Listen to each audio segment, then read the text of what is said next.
Hello guys, তো আমরা নতুন ভিডিও নিয়ে চলে এসেছি। যেমন কি তোমরা দেখতেই পাচ্ছ, কাটাকুটি খেলার জন্য আমরা সবাই প্রস্তুত। তো তোমরা সবাই জানো এই খেলাটা। তো আমরা আগে ফার্স্টে স্টোনের বা সিজার করব।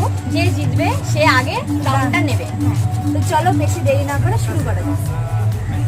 Stone paper scissor. তো আমি আগে জিতে গেছি।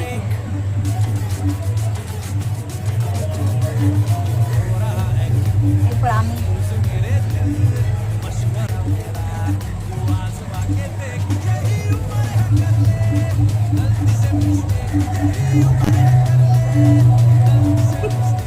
পাগল, এখানে দিলেও লড়াতে জিতে যেতাম। দুদিকেই আমি জিতে যেতাম। তো আমি ফার্স্ট, আমার 1 নম্বর হয়ে গেল। এবার পরের রাউন্ডটা নিয়ে চলে আসছি। পরের রাউন্ড নিয়ে চলে এসেছি। এবার যেহেতু আমি জিতেছি, আমি ফার্স্ট।